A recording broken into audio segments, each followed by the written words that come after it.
Percy and the Vicar's Prizes. One evening, a few days before Christmas, the Fat Controller visited the engine shed at Farquhar. Thomas, Percy, Toby, and Daisy eyed him expectantly. "We're all going to be very busy over Christmas," the Fat Controller announced. "Yes, sir. Please, sir," interrupted Percy excitedly. "We always are, sir." The other engines hushed him, but the Fat Controller smiled. "Quite so, Percy," he said. "But this year there will be extra trains." "They are the Sunday school specials," the Fat Controller went on. "All the Sunday schools in the valley are having one big party in the village near the river. Daisy is to bring the children down the valley, while Thomas, Annie, and Clarabel will take the children who live here. Toby and Henrietta will follow Thomas down the line with the children who cannot fit into Annie and Clarabel." "What about me, sir?" asked Percy. "Can I help too?" The Fat Controller laughed. "You will be needed to make sure things run smoothly here, Percy," he said, "keeping the trucks in order and so on." "Yes, sir," sighed Percy sadly. He thought staying in the yard sounded rather dull. On the morning of the party, the sky looked dark and threatening. Thomas's driver was anxious about the weather, but the snow held off. Annie and Clarabel were waiting at the platform when the vicar arrived with the first group of children. He was carrying a brown suitcase. Chattering excitedly, the children climbed into the train. Thomas pulled off proudly. They made good time down the valley, though the sky was getting darker. "That snow won't hold off much longer," said Thomas's driver. They reached the station by the river just as Daisy arrived from the other direction. The vicar guided all the noisy children towards the gate.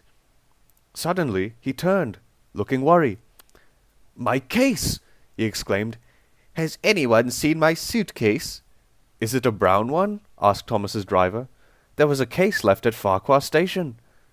"Oh dear," said the vicar. "This is awful. All the prizes for the party are inside that case. Could Thomas fetch it, do you think?" "Perhaps Toby could bring it," suggested the driver. But just then, a whistle in the distance told them that Toby had already left. "What about Percy?" suggested Thomas. "I don't suppose he would mind leaving his shunting for a bit." "Well done, Thomas," said his driver, and ran to find a telephone. As he did so, big flakes of snow began to fall. The snow got thicker and thicker as they waited for Percy to arrive. The vicar paced the platform anxiously, leaving a trail of footprints backwards and forwards. Thomas grew anxious too, but there was still no sign of Percy. The vicar looked at his watch in desperation. "It's no use," he said sadly.